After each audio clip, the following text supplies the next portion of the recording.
KHR motivation ఛానల్కు స్వాగతం.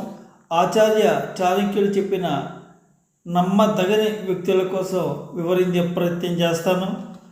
ఆచార్య చాణక్యుడు పొడవైన గోళ్ళ గలవారు, పొడవైన వ్యక్తులు, మన వాళ్ళు పొడవుగా గోళ్ళు పెంచుతూ ఉంటారు.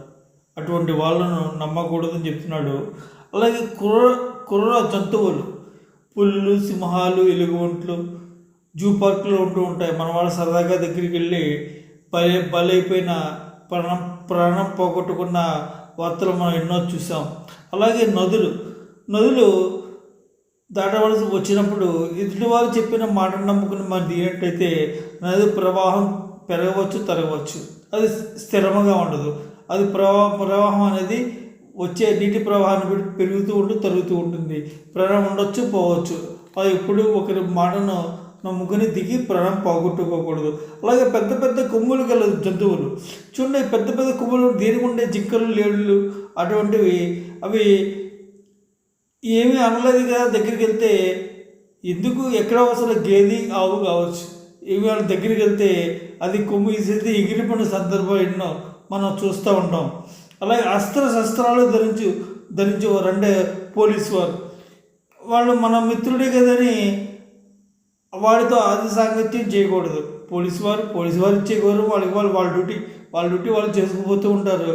మనం అతి చనువుతో వ్యవహరించినట్టయితే మిత్రుడైనా తీసుకుని లోపలికి బాగుతారు అవసరమైతే.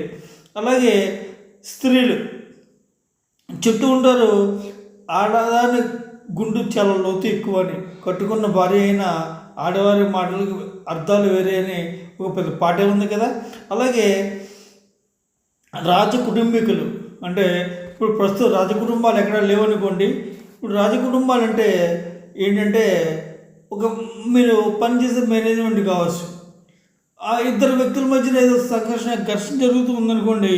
మీరు ఆ ఇద్దరు వ్యక్తుల మధ్యకి వెళ్ళి తలలు దూరిస్తే రెండు దున్నపోతులు దెబ్బలాడుకుంటే మధ్యలో లేగదూడ నలిగినట్టుగా నలిగిపోయి మీరు ప్రాణం పోవడం అంటే మీరు బలైపోయే అవకాశం ఉంది.